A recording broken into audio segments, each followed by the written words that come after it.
साल 1947। जगह है न्यू मैक्सिको का रॉजवेल।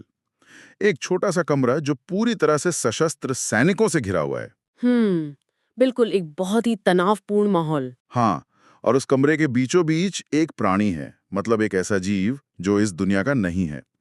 उसकी आंखें बंद हैं और वहां खड़ी सेना की एक नर्स मैटिल्डा ओ डॉनल मैकलरॉय उसे देखकर बस यही सोच रही है कि इतने भयंकर क्रैश के बाद ये प्राणी शायद मर चुका है। सही बात है। कमरे में ऐसा सन्नाटा है कि सुई गिरने की भी आवाज आ जाए।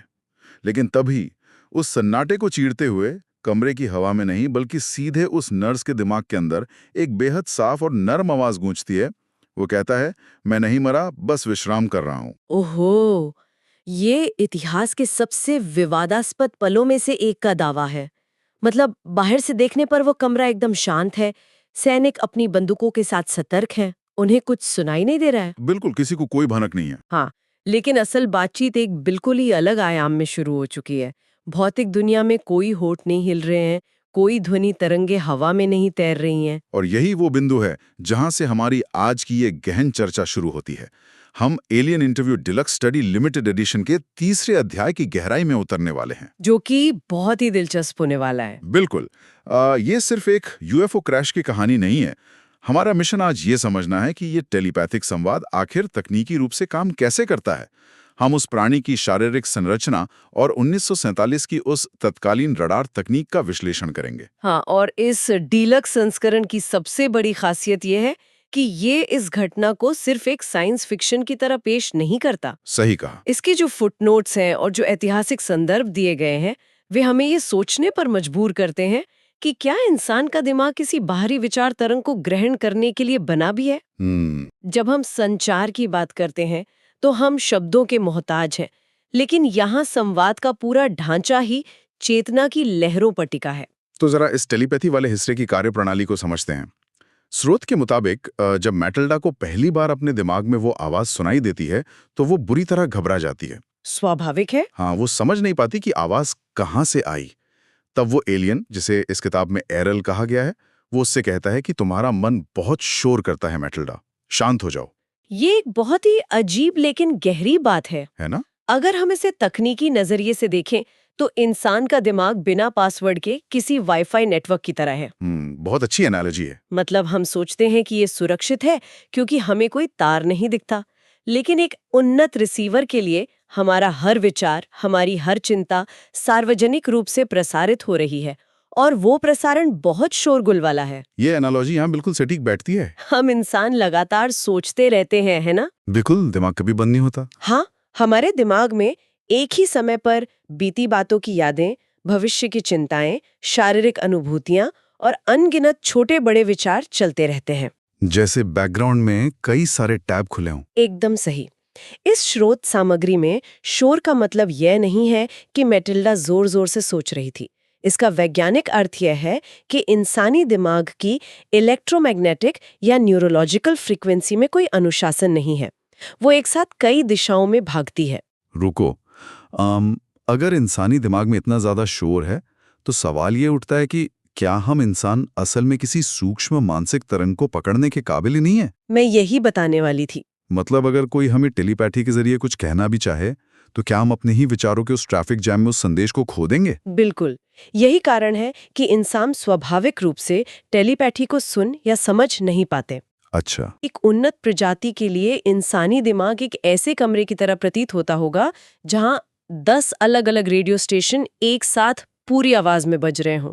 ओहो, कितना सिरदर्द वाला काम होगा उनके लिए। हाँ, तो एरल का ये निर्देश कि शांत हो जाओ, दरअसल उस ट्रैफिक को रोकने की मांग थी।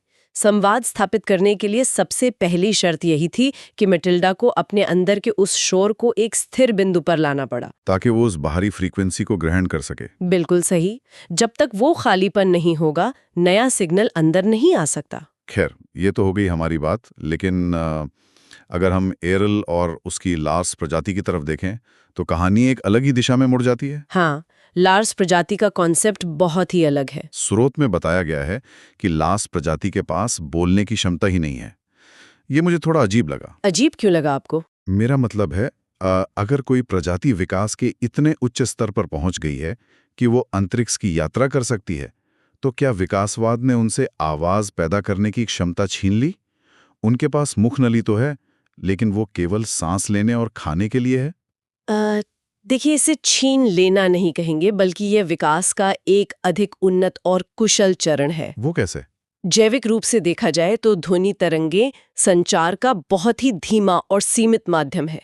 हवा के जरिए ध्वनि एक निश्चित गति से ही यात्रा कर सकती है। हाँ, और दूरी बढ़ने पर आवाज धीमी भी हो जाती है। बिल्कुल, और इसमें गलतफहमी की बहुत गुंजाइश होती है। लार्स प्रजाति जन्म से ही विचार तरंगों के माध्यम से संवाद करती है। तो वे कुछ भी बोलते नहीं है, बस सोचते हैं। हाँ, उनके दिमाग का न्यूरोलॉजिकल ढांचा इस तरह से विकसित हुआ है कि वे सीधे विचारों की फ्रीक्वेंसी को प्रसारित और ग्रहण कर सकते हैं।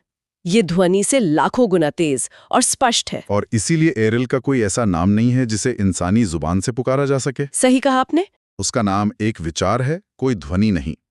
लेकिन यहाँ इस किताब का एक ऐसा पहलू सामने आता है जो मुझे व्यक्तिगत रूप से काफी असहज करने वाला लगा। आप किस हिस्से की बात कर रहे हैं? जब मैटिल्डा पूछती है कि क्या एरोल उसके दिमाग के अंदर है, तो जवाब मिलता है कि नहीं, एरोल उसके दिमाग में नहीं घुसा है, बल्कि वो बाहर से उसके विचारों को पढ़ रहा है। हाँ, ये हिस्सा काफी इंटेंस है। बिल्कुल वैसे ही जैसे कोई किताब के पन्ने पलटता है। मतलब ये तो इंसान की प्राइवेसी की पूरी धारणा की ही धज्जियां उड़ाने वाली बात है। ये मनोवैज्ञानिक रूप से बहुत गहरा आघात है। इंसान होने के नाते हमारे विचार ही हमारे एकमात्र सच्ची निजी संपत्तियां हैं, है ना? बिल्कुल, हम दिमाग में तो कुछ भी सोच सकते हैं। हाँ, हम दुनिया के सामने झूठ बोल सकते हैं, भावनाओं को छिपा सकते हैं, लेकिन अपने विचारों में हम पूरी तरह नंगे होते हैं। सही बात है। जब कोई दूसरा प्राणी बाहर से उन विचारों को एक खुली किताब की तरह पढ़ रहा हो, तो इसका मतलब है कि चेतना की पूर्ण पारदर्शिता स्थापित हो गई है। यहाँ झूठ या धोखे के लिए कोई जगह ही नहीं बचती। लेकिन जरा सोचिए, क्या ऐसी पूर्ण पारदर्शिता किसी भी समाज को पागल नहीं कर देगी? ये एक बहुत ही वैलिड सवाल है। अगर हम इंसान एक दूसरे के विचार पढ़ने लगें, तो शायद दुनिया में कोई भी रिश्ता टिक ही ना पाए। हम इस शोर और छिपाव के सहारे ही तो अपना सामाजिक ढांचा चलाते हैं। और शायद इसीलिए एरल को इंसानी दिमाग एक अराजक और बेतरतीब जगह लगी। लार्स प्रजाति एक ऐसे समाज का हिस्सा हो सकती है जहां कोई रहस्य नहीं है, सब कुछ ओपन है। हाँ, इसलिए वहां विचारों में एक स्पष्टता और शांति है। जो सोचा जा रहा है वही संवाद है। इस स्रोत के अनुसार टेलीपैथी सिर्फ बात करने का तरीका नहीं है, ये एक पूरी तरह से अलग जीवन शैली और चेतना का स्तर है। ठीक है, मैं इस बात को मानता हूं कि वे मानसिक और चेतना के स्तर पर हमसे बहुत आगे हैं। लेकिन यहीं पर एक बहुत बड़ा विरोधाभास पैदा होता है जो मुझे इस पूरी कहानी पर सवाल उठाने पर मजबूर करता है। क्रैश के बारे में। हाँ, अगर ये लार्स प्रजाति इतनी ही उन्नत है, वे अंतरिक्ष के पार से आ सकते हैं, वे बिना बोले हमारे गहरे रहस्य पढ़ सकते हैं, तो 1947 में पृथ्वी पर उनका यान क्रैश कैसे हो गया? ये सवाल हर किसी के दिमाग में आता है। मतलब ये तो ऐसा हुआ कि कोई दुनिया का सबसे बेहतरीन कंप्यूटर हैकर एक पुरानी जंग लगी तिजोरी का ताला न खोल पाए। इतनी उन्नत तकनीक और 1940 के दशक की हमारी साधारण रडार तकनीक से मात खा गई। ये एक बहुत ही वाजिब सवाल है और डिलक्स स्टडी लिमिटेड एडिशन इस विरोधाभास का एक बहुत ही ठोस वैज्ञानिक तर्क प्रस्तुत करता है। अच्छा, क्या तर्क है? स्रोत के अनुसार ये क्रैश किसी तकनीकी खराबी के कारण नहीं हुआ था, बल्कि दो बिल्कुल अलग-अलग प्रकार की तकनीकों के विनाशकारी टकराव का नतीजा था। टकराव कैसा? एलिन स्पष्ट करता है कि उनका यान पृथ्वी के वायुमंडल में प्रवेश कर चुका था, लेकिन असल समस्या अमेरिकी सरकार की शक्तिशाली रडार तरंगों से पैदा हुई। तो ये महज संयोग नहीं था। लेकिन हमारा रडार उनके सिस्टम को कैसे गिरा सकता है? उनके यान तो किसी और ही ऊर्जा पर चलते होंगे, है ना? यहाँ हमें 1947 के ऐतिहासिक संदर्भ में जाना होगा, जिसे स्पेंसर ने अपने फुटनोट्स में बहुत विस्तार से समझाया है। द्वितीय विश्व युद्ध के तुरंत बाद का समय था। अमेरिकी सेना नई उच्च तीव्रता वाली रेडियो फ्रीक्वेंसी और माइक्रोवेव रडार तकनीक का भारी परीक्षण कर रही थी। हाँ, उस समय तकनीक बहुत तेजी से बदल रही थी। बिल्कुल। अब अगर हम लार्स प्रजाति के नेविगेशन सिस्टम की बात करें, तो वो सिस्टम यांत्रिक बटनों या तारों से नहीं चलता। तो फिर कैसे चलता है? वह पायलट के विचारों और इलेक्ट्रोमैग्नेटिक फ्रीक्वेंसी से जुड़ा होता है। अच्छा, तो यान और पायलट के बीच एक मानसिक या टेलीपैथिक लिंक होता है। बिल्कुल। उनका पूरा ढांचा विशिष्ट ऊर्जा तरंगों पर काम करता है।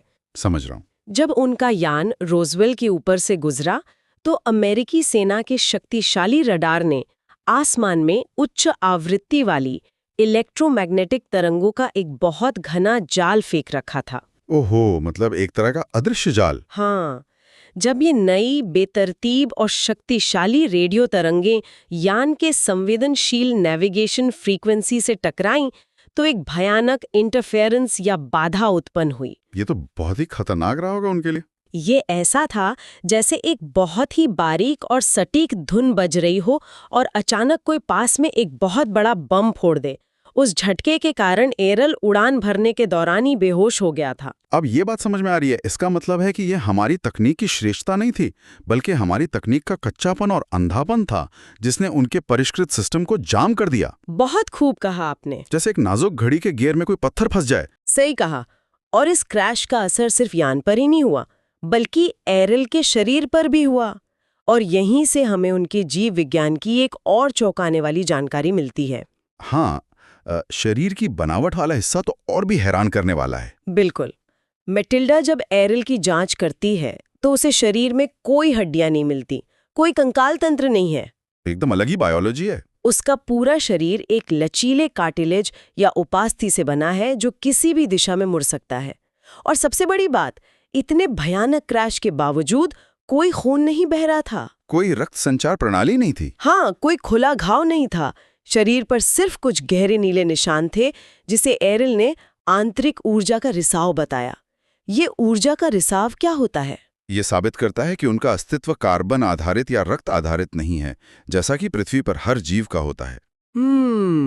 हमारी रक्त संचार प्रणाली ऑक्सीजन और पोषक तत्वों को ले जाने के लिए है, लेकिन अगर कोई प्रजाति सीधे ऊर्जा को अवशोषित और संचारित करती है तो उनका शरीर एक सर्किट की तरह काम करता है। तो वो कार्टिलेज सिर्फ एक कवरिंग है। बिल्कुल, वो कार्टिलेज का ढांचा उस ऊर्जा को एक आकार देने के लिए है। जब क्रैश हुआ तो कोई नस नहीं फटी, बल्कि उस ऊर्जा को बांध कर रखने वाले ढांचे में दरार आ गई जिससे ऊर्जा रिसने लगी। मतलब वो एक जैविक प्राणी कम और एक ऊर्जा से भरा लचीला कंटेनर ज्यादा लग रहा था। हाँ, हम ऐसा कह सकते हैं। और यही वजह थी कि एरल ने मैटिल्डा की दी हुई इंसानी दवाओं तो लेने से साफ इनकार कर दिया। उसने कहा कि रासायनिक दवाएं उसे फायदा पहुंचाने के बजाय उसके सिस्टम को गंभीर नुकसान पहुंचा सकती हैं। जो कि बहुत ही तार्किक बात है उनके नजरिए से। उसे ठीक होने के लिए सिर्फ एक चीज चाहिए थी, शांत रहना, ताकि उसकी ऊर्जा खुद को दोबारा संतुलित कर सके। ये घटना हमें अपनी वैज्ञानिक सोच की सीमाओं का बहुत बड़ा आईना दिखाती है। हम अक्सर ये मान लेते हैं कि पूरे ब्रह्मांड में जीवन उसी रूप में काम करेगा जैसा पृथ्वी पर करता है। हमारी सोच बहुत सीमित है। एरल का शरीर और उसकी जरूरतें स्पष्ट करती हैं कि इंसानी जीव विज्ञान ब्रह्मांड का कोई सार्वभौमिक नियम नहीं है। लेकिन जरा इस पूरी स्थिति को 1947 के नजरिए से देखिए। एक तरफ मैटिल्डा है जो एक ऐसे प्राणी का इलाज कर रही है जिसमें खून नहीं है, जो बिना बोले दिमाग में बात कर रहा है। और दूसरी तरफ उस समय का समाज है। बिल्कुल इसी जगह पर डिलक्स संस्करण की अहमियत समझ में आती है। स्पेंसर ने इस किताब में सवालों और जवाबों को बिल्कुल कच्चे रूप में रखा है, कोई काट-छांट नहीं। कच्चे डेटा का मूल्य ऐतिहासिक अध्ययनों में सबसे अधिक होता है। वो कैसे? जब भी कोई ऐसी घटना होती है जो हमारी समझ से परे हो, तो पहला काम उसे संपादित या सेंसर करना होता है ताकि वो लोगों को हजम हो सके। लेकिन इस स्रोत ने उसे वैसे ही प्रस्तुत किया है। हाँ, बिना किसी मिर्च मसाले के। और जो फुटनोट्स इसमें शामिल हैं वे तत्कालीन मनोविज्ञान की एक बहुत स्पष्ट तस्वीर पेश करते हैं। फुटनोट्स के अनुसार 1947 में वैज्ञानिक समुदाय टेलीपैथी को कैसे देखता था? क्या इस पर कोई गंभीर शोध हो रहा था? बिल्कुल नहीं। तत्कालीन विज्ञान और मनोविज्ञान के जानकार टेलीपैथी को पूरी तरह से छद्म विज्ञान या सूडो साइंस मानते थे। अच्छा, तो इसे कोई सीरियसली नहीं लेता था? बिल्कुल नहीं। उस समय का विज्ञान प्रयोगों और भौतिक साक्ष्यों पर कड़ाई से टिका हुआ था। अगर कोई चीज मापी नहीं जा सकती तो वो अस्तित्व में नहीं है, यही मूल मंत्र था। तो इसका मतलब है कि मैटिल्डा एक ऐसी स्थिति में फंसी थी जहां वो जो अनुभव कर रही थी उसे साबित करने का कोई वैज्ञानिक तरीका मौजूद ही नहीं था। वो पूरी तरह से अकेली थी इस अनुभव में। अगर वो उस कमरे से बाहर जाके अपने सीनियर डॉक्टरों को बताती कि वो विचारों के जरिए एक एलियन से बात कर रही है, तो शायद उसे सीधे पागलखाने भेज दिया जाता। निस्संदेह। एक सख्त सैन्य माहौल में जहां हर चीज दस्तावेजों और कमांड पर चलती है, वहां एक अदृश्य अभौतिक संचार की बात करना अपने करियर और अपनी मानसिक स्थिति दोनों को खतरे में डालना था। फुटनोट्स हमें याद दिलाते हैं कि ये घटना सिर्फ दो प्रजातियों के बीच का संपर्क नहीं थी, बल्कि ये मानव विज्ञान की समझ और एक उन्नत ब्रह्मांडीय वास्तविकता के बीच का भारी टकराव था। ये एक बहुत ही सशक्त नजरिया है। ये संस्करण किसी को भी विश्वास दिलाने की कोशिश नहीं करता कि ये सब सच है, इसे मान लो। हाँ, ये कोई एजेंडा नहीं चला रहा है, बल्कि ये तत्कालीन वैज्ञानिक सीमाओं, रडार परीक्षणों के दस्तावेजों और मनोवैज्ञानिक सोच का पूरा कच्चा माल सामने रख देता है। इसके बाद ये विश्लेषण करने वालों पर निर्भर करता है कि वे इन कड़ियों को कैसे जोड़ते हैं। और यही एक अच्छे अध्ययन की निशानी है। जब हम किसी अनजान जानकारी का सामना करते हैं तो उसे अंधविश्वास कहकर खारिज कर देना बहुत आसान है। सही बात है। लेकिन जब हम उस समय के संदर्भ को समझते हैं, जैसे कि रडार की वो अज्ञात इलेक्ट्रोमैग्नेटिक बाधा या ऊर्जा आधारित शरीर विज्ञान, तो वो घटना एक तार्किक संभावना की तरह दिखने लगती है। एक अलग पर्सपेक्टिव मिल जाता है। ये हमें ये सोचने पर मजबूर करता है कि जो चीज आज विज्ञान की समझ से बाहर है, वो कल का स्थापित विज्ञान हो सकती है। तो अगर हम इस गहरी पड़ताल के धागों को समेटें तो हमारे सामने एक बेहद जटिल लेकिन आकर्षक तस्वीर उभरती है। हमने एक ऐसी मुलाकात का विश्लेषण किया जहां इंसानी दिमाग का शोर सबसे बड़ी बाधा था, और लार्स प्रजाति का संचार तरीका समझा। हाँ, जिनके लिए संवाद का मतलब कोई आवाज नहीं बल्कि पूर्ण मानसिक पारदर्शिता है, जहां विचार एक खुली किताब की तरह बाहर से पढ़े जाते हैं। बिल्कुल। हमने देखा कि कैसे ऊर्जा से बने एक शरीर और उन्नत टेलीपैथिक नेविगेशन को 1947 के भारी भरकम बेतरतीब रडार सिग्नलों ने धराशायी कर दिया। और ये सब उस दौर में हुआ जब दुनिया का विज्ञान इन बातों को महज एक भ्रम मानने पर तुला था। इस पूरी घटना से एक जो बहुत ही व्यवहारिक और गहरी बात निकल कर आती है, वो है हमारे अपने दिमाग की स्थिति। आप किस बारे में बात कर रही हैं? एविल का वो वाक्य कि तुम्हारा मन बहुत शोर करता है, शायद आज के युग में और भी ज्यादा प्रासंगिक है। मुझे भी ऐसा ही लगता है। आज हमारे चारों तरफ सूचनाओं का अंबार है। सही कहा। डिजिटल दुनिया, नोटिफिकेशंस, भविष्य की भागदौड़, हमारे दिमाग का ये बैकग्राउंड म्यूजिक अब एक बहरे कर देने वाले शोर में बदल चुका है। ये सोचने वाली बात है कि क्या इस शोर की वजह से हम उन सूक्ष्म चीजों को सुनने से चूक रहे हैं जो शायद लगातार हमारे आसपास मौजूद हैं। बिल्कुल, हम शायद बहुत कुछ मिस कर रहे हैं। क्या हम इतने ज्यादा व्यस्त हैं कि हम शांत होना ही भूल गए हैं? ये एक बहुत ही महत्वपूर्ण सवाल है।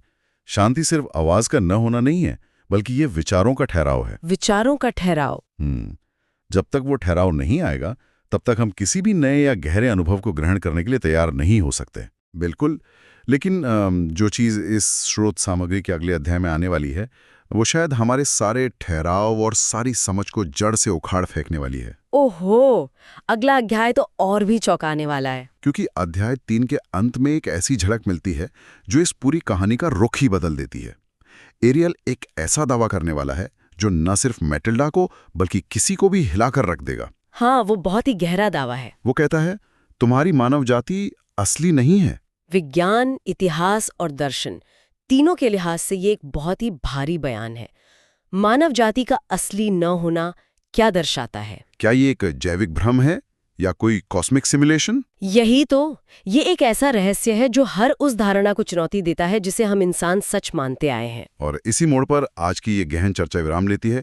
लेकिन जाने से पहले मैं उस विचार को वापस लाना चाहता हूं जहां हमने बात की थी कि एरियल मैटिल्डा के दिमाग के अंदर घुसे बिना बाहर से ही उसके विचारों को पढ़ रहा था। बिल्कुल, एक खुली किताब की तरह। हाँ, जहां सब कुछ पारदर्शी है और कुछ भी छिपाया नहीं जा सकता। तो श्रोताओं को जरा इस गहराई में उतरकर सोचना चाहिए। अगर एरियल के उस चौंकाने वाले दावे के अनुसार इंसानों का अस्तित्व ही असली नहीं है और हम सभी का जीवन, हमारे ये शोरगुल वाले विचार, हमारी निजता केवल एक खुली किताब की तरह किसी और के द्वारा बाहर से पढ़े जा रहे हैं, तो एक बड़ा सवाल उठता है। क्या सवाल? ये सब महज एक कहानी है, तो इस भ्रम की कहानी को आखिर लिख कौन रहा है? और क्या हम वाकई में वो कहानी है जिसे ये असीम ब्रह्मांड पढ़ना चाहेगा? अगली बार तक अपने दिमाग के उस शोर पर ध्यान जरूर दीजिएगा।